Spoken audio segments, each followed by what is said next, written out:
రాష్ట్రంలో ప్రతి కుటుంబానికి ఫ్యామిలీ బెనిఫిట్ కార్డు ఇవ్వాలని ప్రభుత్వం నిర్ణయించుకుంది. ఆధార్ కార్డు తరహాలోనే బెనిఫిట్ కార్డు ఉండనుందట.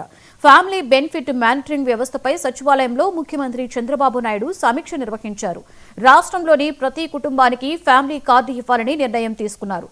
ప్రభుత్వం అందిస్తున్న స్కీమ్లతో సహా అన్ని వివరాలను ఫ్యామిలీ కార్డులో పొందుపరచనుంది.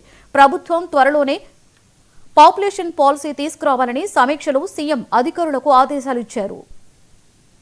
ఏ కుటుంబానికి ఏమేం అవసరాలున్నాయి అనే అంశాన్ని క్షేత్రస్థాయి నుండి సమాచారం తీసుకోవాలని సీఎం అధికారులను ఆదేశించారు. ప్రభుత్వ సంక్షేమం అవసరమైన వారికి వెంటనే అందేలా వ్యవస్థను సిద్ధం చేయాలి అన్నారు. ప్రతి కుటుంబానికి ఇచ్చే ఫ్యామిలీ కార్డులో ప్రభుత్వం ఇచ్చే స్కీమ్ల వివరాలను పొందుపరచాలి అన్నారు. ఆధార్ తరహాలో ఫ్యామిలీ కార్డును ఉపయోగించుకోవాలి అన్నారు. కార్డులోని వివరాలను ఎప్పటికప్పుడు అప్డేట్ చేయించుకుంటూ ఉండాలని, త్వరలోనే పాపులేషన్ పాలసీ తీసుకురావాలన్న ఆయన ప్రభుత్వ పథకాల కోసం కుటుంబాలు విడిపోయే పరిస్థితి రాకూడదు అన్నారు. అందరికీ లబ్ధి కలిగేలా అవసరమైతే స్కీమ్లను రీడిజైన్ చేసే అంశాన్ని పరిశీలించాలని సీఎం అధికారులకు సూచించారు.